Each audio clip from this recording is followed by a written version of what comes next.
Olá, prezados amigos, aqui quem fala é o Plauto Vezaro. Sejam bem-vindos a esse vídeo. Esse vídeo tem o propósito de fazer uma reflexão com o tema: estamos prontos para sermos perseguidos e injuriados? Então, o mundo atual já não suporta mais a moral e a fé cristã. Então, argumentos de que o mundo mudou, de que o mundo evoluiu, são criadas narrativas morais. E por essa razão também se defende o que é mais moderno, Infelizmente, até dentro da igreja essa praga está se espalhando. Não é raro vermos padres defendendo hoje, em nome dessa evolução, o que a igreja desde o princípio rejeitou ou condenou. Padres que dizem que Jesus não é Deus, que todas as religiões são equivalentes entre si, que aborto é legal, que casais em segunda união podem comungar, etc, etc, etc. Com certeza estamos vivendo tempos difíceis, e os verdadeiros cristãos, os de fé genuína, sofrerão perseguições e injúrias. Quero citar aqui um texto da Sagrada Escritura. Está em 2 Timóteo 4, versículos de 3 a 5. Assim está escrito: porque virá tempo em que não suportarão a sã doutrina, mas, tendo comichão nos ouvidos, amontoarão para si doutores, conforme as suas próprias concupiscências. Desviarão os seus ouvidos da verdade, orientando-os para as fábulas. Tu, porém, sê sóbrio em tudo, suporta o sofrimento. Então, como diz o texto, virá tempo em que não suportarão a sã doutrina. E é claramente perceptível, que nos nossos tempos atuais já estamos vivendo essa realidade.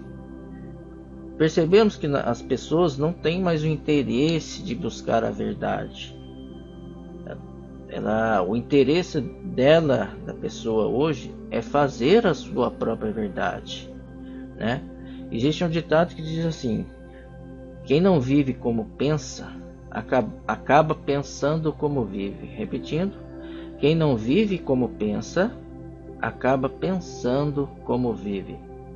Então, de repente, a pessoa está num estado pecaminoso e para frequentar a igreja, para ser cristã, ela precisa abandonar esse ato pecaminoso, essa situação pecaminosa, ou esse hábito mesmo pecaminoso.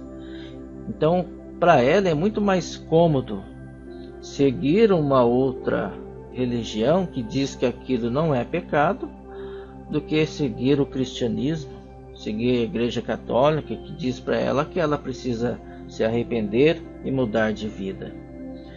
Então, o que as pessoas querem hoje é o relativismo, ou seja, cada um faz a sua própria verdade, O mundo atual é isso, cada um quer fazer para si a sua própria regra moral, a sua própria regra de fé, e o cristão genuíno jamais concordará com isso.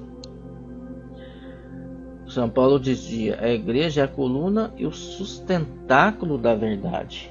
Então, para o cristão, a verdade vem de Deus, não dos homens. Por isso está escrito aqui nesse mesmo texto: tendo comichão nos ouvidos, amontoarão para si doutores conforme as suas próprias concupiscências. Então, para não abandonar o pecado, ela o quê? Procura outro doutor, procura outro mestre, entre aspas. Desviarão seus ouvidos da verdade, orientando-os para as fábulas. Obviamente, quando a pessoa se desvia da verdade de Deus, ela pega a orientação das fábulas. É uma coisa lógica, É uma decorrência lógica. Tu, porém, se sobra em tudo, suporta o sofrimento. Então, é uma verdade bíblica. E com o avanço dos séculos, essa situação ficará cada vez mais exposta. E os cristãos serão perseguidos. Serão chamados de fanáticos, lunáticos, ignorantes, preconceituosos, enquanto os verdadeiros cristãos estiverem pregando o bem da palavra de Deus, o mundo os perseguirá como se fossem propagadores do próprio mal. Então, vou repetir: enquanto os verdadeiros cristãos estiverem pregando o bem da palavra de Deus, o mundo os perseguirá como se estivessem propagando o próprio mal.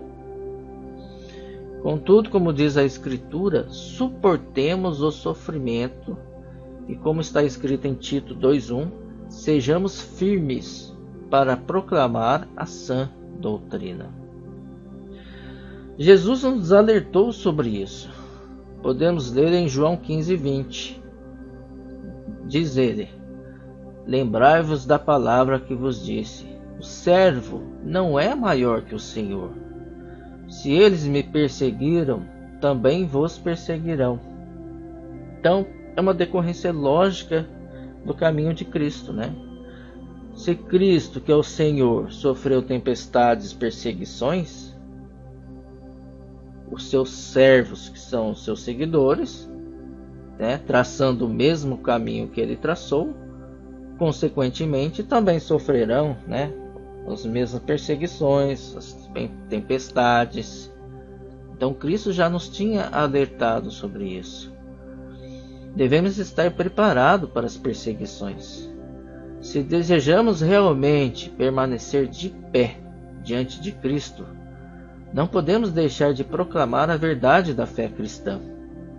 Não podemos fazer vista grossa diante da opressão mundana. Isso é muito sério. O verdadeiro cristão não poderá ficar calado. Terá que tomar posição. Ele não poderá temer perder seu emprego, ser diminuído de cargo, ser processado, ser difamado, ser alvejado, pois o que estará em jogo é a salvação eterna. Isso que estará em jogo. Jesus deixou isso claro em Mateus 10:33. Está escrito assim: todo aquele, portanto, que se declarar por mim diante dos homens, também eu me declararei por ele diante de meu Pai que está nos céus. Aquele, porém, que me renegar diante dos homens, também o renegarei diante de meu Pai que está nos céus.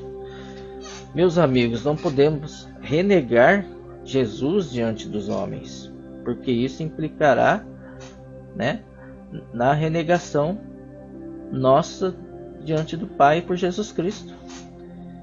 E isso, é claro, será a nossa destruição espiritual. Seremos condenados,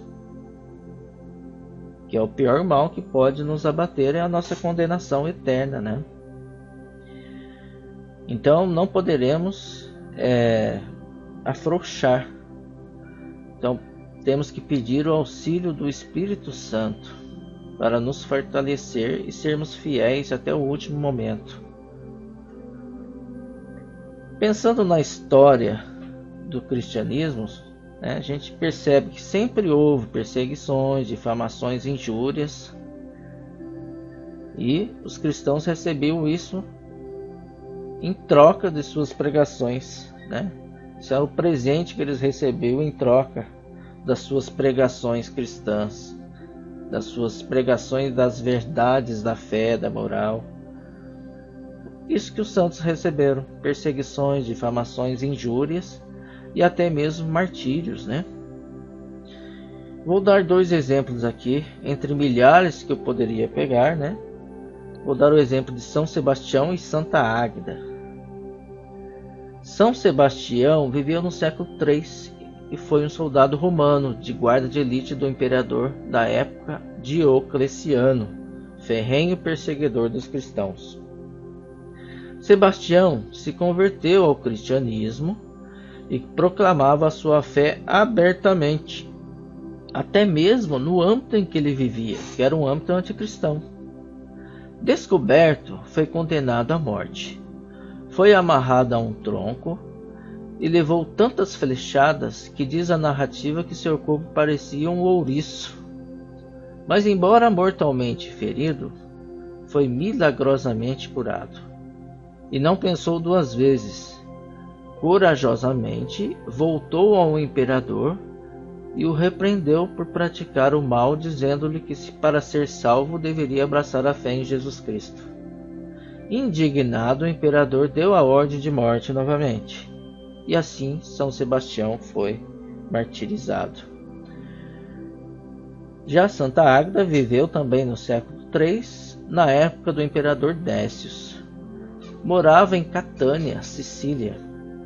Ela, desde cedo, fez votos de castidade e consagração a Jesus Cristo. Um poderoso da época, de nome Quinciano, apaixonou-se e quis casar-se com ela.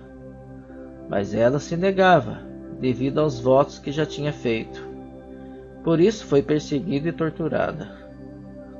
Com o apoio do imperador Décio, Águeda foi submetida a torturas terríveis, com ferro incandescente e açoites.